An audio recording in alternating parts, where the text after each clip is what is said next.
You're listening to the Prospect Blueprint, exclusively on twoadays.com, the #1 source for college coach reviews and ratings, as well as recruiting tips and resources for college athletes.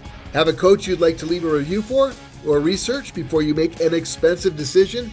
Only at twoadays.com. Right now is JUCO recruiting season. The next 3 weeks are huge for JUCO kids who got the job done this spring. Coaches are looking to upgrade with game changers now. Some are in their contract year and are sub 500 again with the poor showing in conference play, and their high-paying job is on the line. They're losing seniors, players to the draft, and to the portal. It's a monkey brain scramble in the next few weeks, so get ready if you're a JUCO player. This can last into summer ball in June. If you have 20 to 30 colleges following you on Twitter, consider yourself lucky, but many do.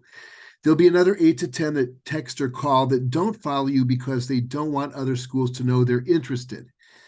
Look at the rosters of those who are following you or contacting you to see who's currently on the roster and in the pecking order to move up next year.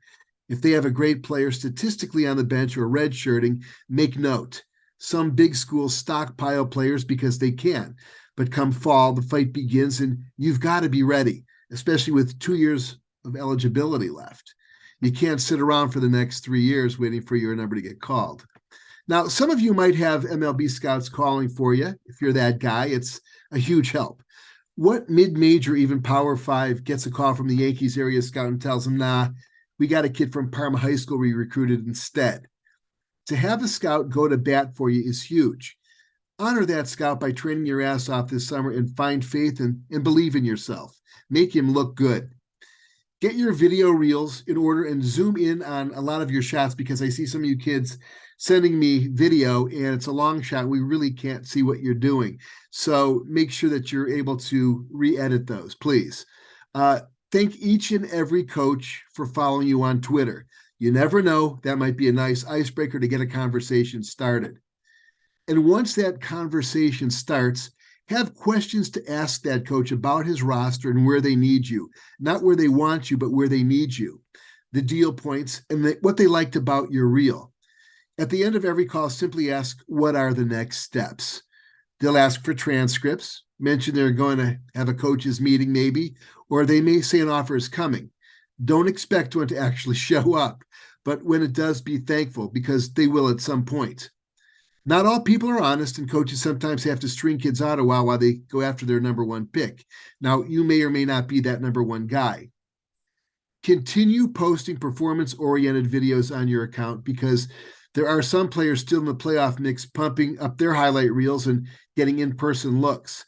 If you're not in the playoffs, you still need fresh posts. Expect coaches to text and even call and then go dark on you. It happens.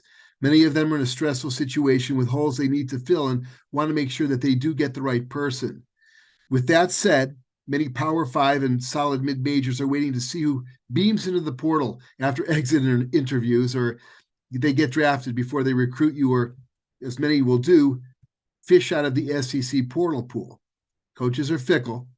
You may have been contacted a few weeks ago or months ago for a position, and suddenly that kid that they were recruiting against is looking great. He gets hot, hits 400 for 10 games in a row, and suddenly that coach is back in love with that player. It's a harsh thing to experience, but that's how it goes. The game is up and down. The difference is really in your outlook and your attitude. You need to keep an open mind about D1, D2, D3, and NAIA. There's almost a non-existent difference between D2 and D1 position players. The main difference is in the depth of the pitching. If a coach wants you and if a coach loves you and a coach really wants you, that's the coach probably to go play for. Remember this, D1 coaches swing and miss with their recruiting all the time. Don't give them a reason to check you off the list. Be a good guy, be responsive to all their attempts at communication, and keep posting video. I hope that helps. Make note of virtually everything I said here, because it'll help you get to the next level, because we don't want to see you without a position next year. I hope for the best of all of you.